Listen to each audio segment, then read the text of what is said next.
अच्छा जी स्टूडेंट्स, क्या हाल हैं? ठीक ठाक हैं? उम्मीद है खैरियत से होंगे। यार ये चैप्टर 3 है। आज मैंने कहा कि इसको डिस्कस कर लेते हैं। बायोकेमिस्ट्री मेटाबॉलिज्म जो है जनरल बीएसएन का है ना, ये टॉपिक बायोकेमिस्ट्री का सेमेस्टर 1। तो जो मेटाबॉलिज्म है भाई, मेटाबॉलिज्म एक्चुअली क्या है? मतलब कि टोटल जो केमिकल रिएक्शंस हो रहे हैं ना, तो इसकी डेफिनेशन ये है कि metabolism is the total of all chemical reaction that occur inside the living organism. जितने भी केमिकल रिएक्शंस एक लिविंग ऑर्गेनिज्म के अंदर हो रहे हैं टू मेंटेन अ लाइफ, इसे हम क्या बोलते हैं? That is called the metabolism.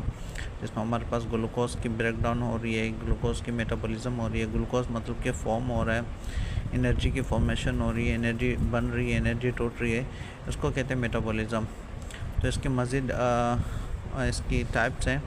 एक हमारे पास होता है एनाबॉलिज्म। एनाबॉलिज्म में क्या है? ये कंस्ट्रक्टिव प्रोसेस है, कंस्ट्रक्टिव रिएक्शन होता है इसमें, कि एक चीज़ बनती है इसमें।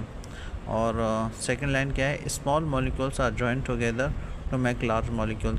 अब जाहिर सी बात है, छोटे छोटे जो ग्लूकोज के मॉलिक्यूल्स हैं वो जमा होते हैं तो ग्लाइकोजन का मॉलिक्यूल बनता है। और थर्ड लाइन क्या है? This process require energy. अब ग्लूकोज अगर बन रहा है ना, तो उसके लिए भी आपको एनर्जी की ज़रूरत है। अब वो एनर्जी क्या होती है? उसे कहते हैं एटीपी, एडिनोसिन ट्राइफॉस्फेट कहते हैं। तो एग्जांपल क्या कर रहे हैं? Formation of proteins from amino acids, या डीएनए हमारे पास बन रहा है फ्रॉम न्यूक्लियोटाइड से न्यू डीएनए बनता है। सही है। तो डीएनए क्या है? Deoxy nucleic acid genetic material है, हेरिडिटी होती है। मतलब वन जनरेशन जो है, एक जीन्स उनके अंदर ट्रांसफ़र होते हैं, एक मटेरियल ये है, तो इसे हम डीएनए कहते हैं। सेकंड हमारे पास क्या है? कैटाबॉलिज्म। कैटाबॉलिज्म का मतलब टूटना, ब्रेकडाउन होना। लिखा हुआ this are the destructive reactions, जिसमें लार्ज मॉलिक्यूल्स ब्रोकन डाउन होते हैं, ब्रेक डाउन होते हैं स्मॉलर वंस में, छोटे छोटे में। दिस प्रोसेस रिलीज एनर्जी, इसमें एनर्जी जो है ना वो रिलीज़ होती है। उसके एग्जांपल क्या? Breaking down glucose during respiration. पहले भी मैंने आपको बात बताई थी कि देखो, जब ग्लूकोज ब्रेक डाउन होता है ना, तो उसके लिए ऑक्सीजन की नीड होती है, जिसे हम कहते हैं रिस्पिरेशन या सेलुलर रिस्पिरेशन, जिसमें एनर्जी जो है ना रिलीज़ होती है। Digestion of food in the stomach, इसमें भी जो है ना एनर्जी रिलीज़ होती है, ये भी कैटाबॉलिज्म में आता है। तो इम्पोर्टेंस ऑफ मेटाबॉलिज्म क्या है? Importance of metabolism provide energy to activates, जैसे वॉकिंग, ब्रीदिंग, थिंकिंग, और growth and repair of the tissues. जैसे कि सेल्स की फॉर्मेशन हो रही है, cells most of the time बन रहे हैं, या चोट लगी है तो उसमें सेल्स की फॉर्मेशन होती है। बॉडी टेम्परेचर के लिए हमारी बॉडी में, आपको पता है, बनता अगर कंटिन्यू फीवर की फॉर्म में रहे, उसे बुखार हो 10 दिन, 12 दिन, 15 दिन, 20 दिन, तो आपको पता है वो किस हद तक कमज़ोर होता है। क्यों? क्योंकि उसकी एनर्जी जो है ना वो रिलीज़ हो रही है उससे।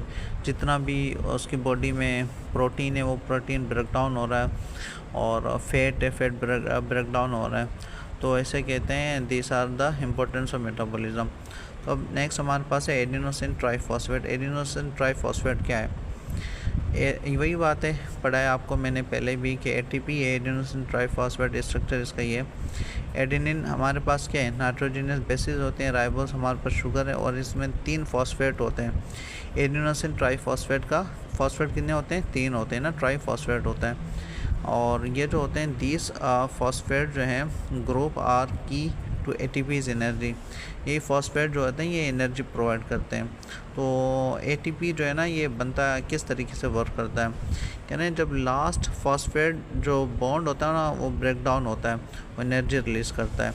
एटीपी फिर बन जाता है एडीपी में, एडिनोसिन डाइफॉस्फेट। और अगर वो मज़ीद ब्रेक डाउन होगा तो वो कहेंगे कि एडिनोसिन मोनोफॉस्फेट कहते हैं। कह रहे हैं ना, the cell use this energy to do work. Muscle contraction हो रही है, नर्व सिग्नल्स हो रहे हैं, हमारा थिंकिंग, हमारा उठना बैठना, खाना पीना, मतलब हम जितना भी अपनी फ़िज़िकल वर्क कर रहे हैं या हम बैठ रहे सोचे में, उसमें भी हमारी एनर्जी लगती है। तो एटीपी इस तरीके से ना वर्क करता है। इक्वेशन है, मैंने आपको समझाई भी है पहले भी। एटीपी है, सही है, एनर्जी रिलीज़ हुई तो एडीपी बना, phosphate energy plus energy release हुई है। तो जो फॉस्फेट है ये क्या है? इनऑर्गेनिक है, इनऑर्गेनिक मॉलिक्यूल है ये। अच्छा जी, एटीपी क्या है? इसको बोलते हैं एनर्जी करेंसी। और वही बात है कि भाई हमारी बॉडी की जो एनर्जी है ना एटीपी में होती है। फंक्शन क्या है इसका, मसल मूवमेंट में केमिकल रिएक्शन जो हमारी बॉडी में हो रहे हैं जो हमें नज़र नहीं आ रहे, लेकिन उनके लिए भी एनर्जी की नीड है। जैसे कि एनाबॉलिज्म हो रहा है तो क्योंकि ग्लूकोज की फॉर्मेशन जो हो रही है उसके लिए भी एनर्जी की ज़रूरत है। सेल डिवीज़न हो तो उसके लिए एनर्जी की ज़रूरत है। सही है स्टूडेंट्स। और active transport substance across the cell membrane, अगर सेल मेम्ब्रेन के थ्रू भी अगर कोई मॉलिक्यूल्स पास होते हैं अक्रॉस द सेल मेम्ब्रेन तो उसके लिए भी एनर्जी की ज़रूरत होती है। तो ये मैंने एक शॉर्ट बनाया है, बाकी इंशाल्लाह फिर बना के मैं आपको ट्रांसफ़र करूँगा इंशाल्लाह नेक्स्ट नाइट्रोजीनियस बेसिस के ऊपर। तो आपको अगर समझ आ जाए तो फिर मुझे बताइएगा, फिर मज़ीद बनाऊँगा इंशाल्लाह इस पर मैं वीडियो। Okay, thank you.